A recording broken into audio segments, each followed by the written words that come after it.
హైడ్రాపై CM Revanth Reddy చేసిన వ్యాఖ్యల పట్ల రియాక్ట్ అవ్వడానికి ఎమ్మెల్యే వివేకానంద గౌడ్ ఉన్నారు.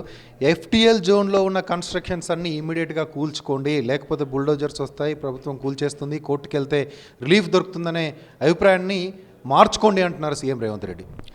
ఇది పూర్తిగా అన్కాన్స్టిట్యూషనల్. ఇది ఎందుకంటే కోర్టులో కూడా కోర్టు పోతే మీకు ఉపశమనం లభించదు, న్యాయం జరగదంటే నేనే న్యాయ నిర్ణేతనా అంటే డిక్టేటర్లాగా మాట్లాడుతున్నాడు.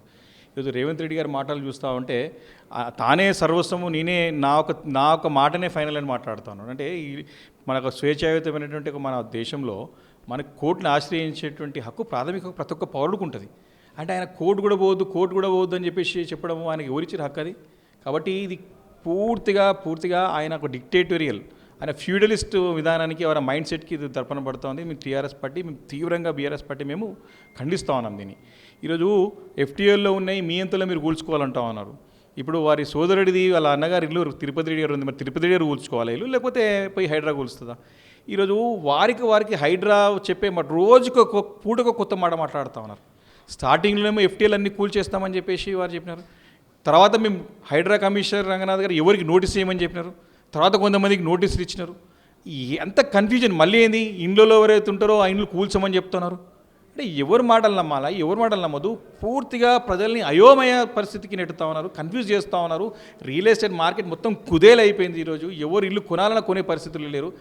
అంత అయోమయానికి గురి కావాలన్న కారణం అంతా కూడా ముఖ్యమంత్రి గారి యొక్క అనాలోచిత, వారి యొక్క అసమర్థత, వారి యొక్క అవగాహన రాహిత్యం, అనుభవ రాహిత్యం స్పష్టంగా కనపడతా ఉంది. హైడ్రా కన్ఫ్యూజన్తో పాటు కొంత బీఆర్ఎస్ పార్టీలో కూడా కొంత కన్ఫ్యూజన్ కనిపిస్తుంది. అంటే మీరు ఎఫ్టీఎల్ జోన్లో జరుగుతున్నటువంటి కన్స్ట్రక్షన్ను, ఎఫ్టీఎల్ చెరువులను ఆక్రమించుకున్నటువంటి విధానాన్ని మీరు సమర్థిస్తున్నారా, లేకపోతే కొంత టైం ఇవ్వాలని కోరుతున్నారా? అసలు మీ బీఆర్ఎస్ పార్టీ స్టాండ్ ఏంటి? నేనేమంటున్నా, బీఆర్ఎస్ పార్టీ స్టాండ్ వేరే పార్టీ స్టాండ్ కాదు. అసలు హైడ్రా విధి విధానాలు ఏంటివి, వారికి మాన్యువల్ ఏంది, వర్కింగ్ మాన్యువల్ ఏంది, వాళ్ళకి ప్రోటోకాల్ ప్రొసీజర్స్ ఏంది, వర్కింగ్ ప్రోటోకాల్స్ ఏంది అడుగుతున్నాం. ఫస్ట్ నుంచి అడుగుతున్నాం కదా. రోజు కొత్త చెప్తున్నారు, కొత్త ముచ్చట చెప్తున్నారు, కొత్త కథ చెప్తా ఉన్నారు. అది మేము ప్రశ్నిస్తూ ఉన్నాం. నువ్వు వచ్చి డైరెక్ట్ కూలగొడతాను, బుల్డోజర్ పట్టుకొని తిరుగుతుంది, ఎక్కడ తిరుగుతాడు, పిచ్చోళ్ళగా తిరుగుతున్నారు. దీన్ని పట్టుకొని స్పష్టంగా ఈరోజు డబ్బులు వసూలు చేస్తున్నారండి. పెద్ద మొత్తున 100,000 కోట్లు చేతులు మారుతూ ఉన్నాయి. ఈరోజు మా దగ్గర కుత్బుల్లాపూర్ నియోజకవర్గంలో బాచిపల్లి ప్రాంతంలో కాంగ్రెస్ పార్టీ నాయకులు డబ్బులు వసూలు చేస్తున్నారు. పోయి పేదల దగ్గర డబ్బులు వసూలు చేస్తూ ఉన్నారు, ఇళ్ళలో పోయి ఇల్లు కూల్చేస్తామని చెప్తా ఉన్నారు. ఇది పరిస్థితి. ఈరోజు వారు రేవంత్ రెడ్డి గారు అసలు ఎఫ్టీఎల్ ఎన్ని బౌండరీస్ ఫిక్స్ అయినా తెలుసా? రేవంత్ రెడ్డి గారికి అఫీషియల్గా ఎన్ని చెరువులు నోటిఫై అయినా తెలుసా? నోటిఫై అయిన చెరువులు ఎన్నిటికీ ఎఫ్టీఎల్ ఫిక్స్ అయినా తెలుసా? బఫర్ జోన్ తెలుసా? ఇంకా కూడా క్లారిటీ నీకు వారికి ప్రభుత్వం ఏం చేయాలి? డైరెక్షన్స్ చేయాలి. ఫస్ట్ నువ్వు అన్ని నోటిఫై కానీ నోటిఫై కానీ చెరువులు చాలని అన్ని నోటిఫై చేయి, ఎఫ్టీఎల్ ఫిక్స్ చేయి, బఫర్ ఫిక్స్ చేయి. తర్వాత నువ్వు వాళ్ళకి చెప్పు, బాబు నీ ఎఫ్టీఎల్ లోపల వాళ్ళంతా వాళ్ళు కూర్చుకోండి. ఎవరు కూర్చుకుంటారు? దీని పరిపాలన గాలికి వదిలేసినాడు. ఈరోజు తాను ముఖ్యమంత్రిని చెప్పుకోవడానికి హైడ్రా డబ్బులు వసూలు చేయడానికి ఈ 10 నెలల్లో పెద్ద ఎత్తున డబ్బులు వసూలు, అవినీతిపరమైన ముఖ్యమంత్రి. ఈరోజు ఈ తెలంగాణ రాష్ట్రం గతంలో ఉమ్మడి ఆంధ్రప్రదేశ్లో కూడా ముఖ్యమంత్రి చూడలేం. అంత పిచ్చి ప్రలాపనలు, అంతా కూడా అయోమయ పరిస్థితి, ఆగమాగం చేస్తూ ఉన్నారు. ప్రజలందరూ కూడా పేద ప్రజలు ఇబ్బంది పడుతున్నారు, రోడ్డు మీద పడుతూ ఉన్నారు. చూస్తాను, రోజు ఒక వీడియో వస్తూ ఉంది, పేపర్లో స్టేట్మెంట్ చూస్తాను, అమాయకమైన ప్రజలకు బాధలు చూస్తూ ఉన్నాం.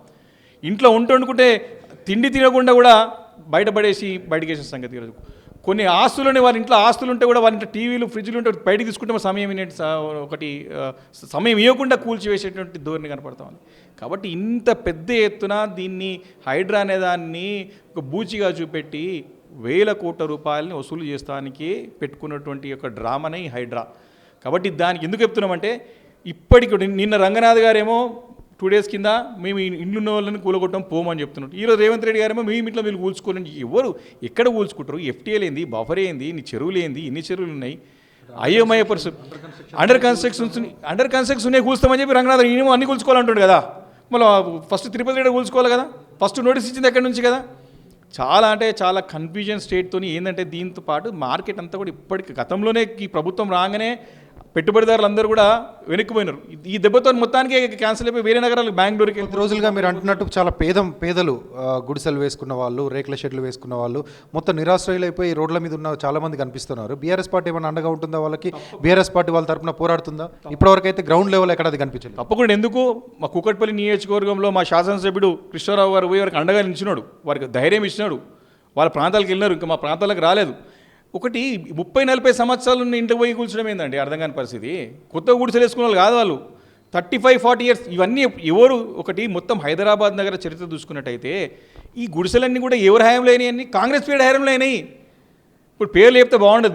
దివంగత నాయకులు చాలామంది ఉన్నారు, పేర్లు తీసుకుంటే బాగుంటుంది. కానీ పేదలకు అండగా ఉన్నారు ఆ నాయకులు. వారు కాంగ్రెస్ పార్టీలో యోధులు మంచి మంచి టీఎన్జే గారు, వెంకటస్వామి గారు, జనార్దన్ రెడ్డి గారు అంతా పేదలకు అండగా ఉన్న నాయకులు అండి వీళ్ళంతా. మీకు ఒక చరిత్రలో చూసినట్టయితే కొన్ని చెరువులని క్యాబినెట్ డిసిషన్ తీసుకొని అయన్ కన్వర్షన్ చేశారు, గ్రామ కంఠం కన్వర్ట్ చేసినారు గతంలో. అవన్నీ చరిత్ర చదవాలా, చరిత్ర చూడాలా రేవంత్ రెడ్డి గారు. ఆయన సీఎం గారు స్టడీ చేయాలి, అవగాహన తెచ్చుకోవాలి, దానిపైన లోతైన అధ్యయనం చేసి దానిపైన తెచ్చుకొని దానిపైన చర్యలకు ముందు రావాలి. ముందే నేను యాక్షన్ తీసుకుంటే తర్వాత ఏమైనా కానీ అంటే కరెక్ట్ కాదు కదా. కాబట్టి చాలా స్పష్టంగా ఈరోజు ఈ చెరువులన్నీ కూడా వాస్తవం చెరువులు కానీ అన్ని బస్తీలేని కాలనీలేని అంటే ఎవరు కారణం? కాంగ్రెస్ పార్టీ కదా. ఈ గతంలో హైదరాబాద్ నగరము ఉమ్మడి ఆంధ్రప్రదేశ్లో కానీ తెలంగాణ రాష్ట్రంలో 10 సంవత్సరాలు మేము పాలించినాం. గతంలో అంతా కూడా నీకు మేజర్ టైం కాంగ్రెస్ కదా, తర్వాత తెలుగుదేశమే కదా. ఇంకోటి ఇప్పుడు సీఎం చేస్తున్నటువంటి ఇంకో కామెంట్, హిమాయత్ సాగర్ లాంటి జలాశయాల వెనకాల ఉన్నటువంటి ఫామ్ హౌజుల్లో డ్రైనేజ్ అక్కడ కలుస్తుంది, ఆ వాటర్ని సిటీలో ఉన్నటువంటి ప్రజలు తాగాల, డ్రైనేజ్ వాటర్ని వాళ్ళ విసర్జనని ఇక్కడ తాగాల్సినటువంటి అవసరం ఉంది, అందుకే స్ట్రిక్ట్గా ఎఫ్టీఎల్ జోన్లో ఉన్నటువంటి చెరువులను కూల్చేస్తున్నాం అంటున్నారు. దానిపైన ఎట్లా స్పందిస్తారు? అసలు అది మైండ్ ఉన్న వాళ్ళు అంటే నిజంగా కామన్ సెన్స్ ఉన్న వాళ్ళు మాట్లాడట్లా. అంటే ఇప్పుడు మన అన్నీ కూడా మూసినలకి కిందికి పోతున్నాయి, మరి వాళ్ళేంది మరి? అరే దానికి ఒక సిస్టమ్ ఉంటుంది, దానికి డైవర్ట్ చేసుకోవాలి, ట్రీట్మెంట్ ప్లాంట్ పెట్టుకోవాలా, వాటర్ని రియూజ్ చేసుకోవాలా. అరే ఇంట్లో మానవాళ్ళు ఉండొద్దా? నీళ్ళున్న కానీ మన మనుషులు ఉంటారండి. కాబట్టి దాన్ని డైవర్ట్ చేసుకో, దాని యొక్క ట్రీట్మెంట్ ప్లాంట్స్ పెట్టుకో, అట్లుండాలి. లేకపోతే కలవకుండా దాన్ని నాలా తీసుకొని కిందికి డైవర్ట్ చేసేసి ఆయన చెప్తుంది గండిపేట వెనకాలన్నటువంటి పెద్ద పెద్ద వాళ్ళ సెలబ్రిటీస్ అనుకోవచ్చు, పొలిటీషియన్స్ అనుకోవచ్చు, వాళ్ళ ఫామ్ హౌస్ల గురించి మాట్లాడుతున్నారు.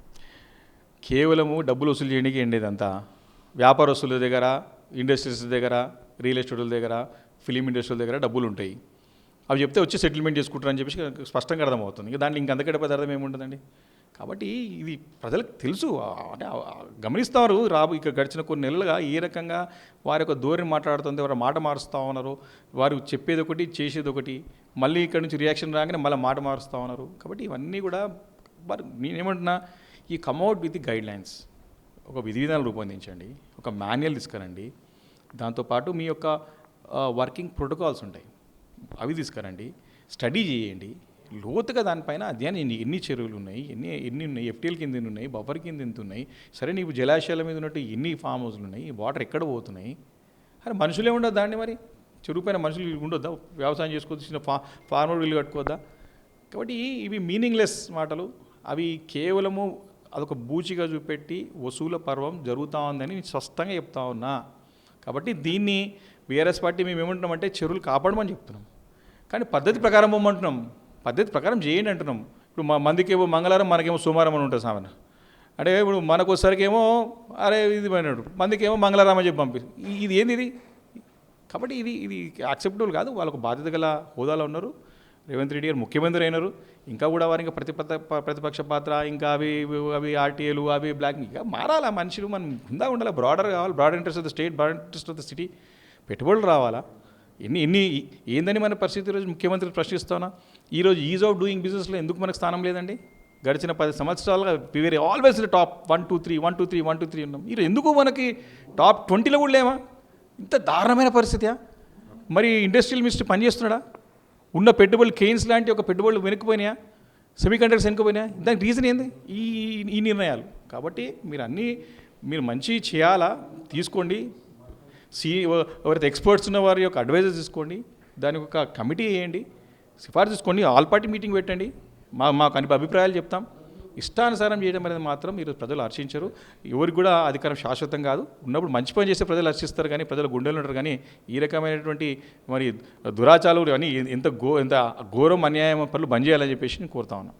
Thank you. ఇది బీఆర్ఎస్ స్టాండ్ చాలా క్లియర్గా ఉంది. చెరువులను రక్షించాలి, సేమ్ టైం గైడ్ లైన్స్ కరెక్ట్గా ఉండాలి. పెద్దోళ్ళకు ఒక న్యాయం, పేదోళ్ళకు ఒక న్యాయంలా కాకుండా చెరువులను పరిరక్షించే విషయంలో ముందుగా ఎఫ్టీఎల్ జోన్ ఫిక్స్ చేయాలి, బఫర్ జోన్ ఫిక్స్ చేయాలి, ఆ తర్వాత లోపల ఉన్నటువంటి కన్స్ట్రక్షన్స్కి నోటీసులు ఇచ్చి చర్యలు తీసుకోవాలని చెప్తున్నాం. పేదవాళ్ళకు అండగా ఉంటామంటున్నారు బీఆర్ఎస్ పార్టీ నేతలు.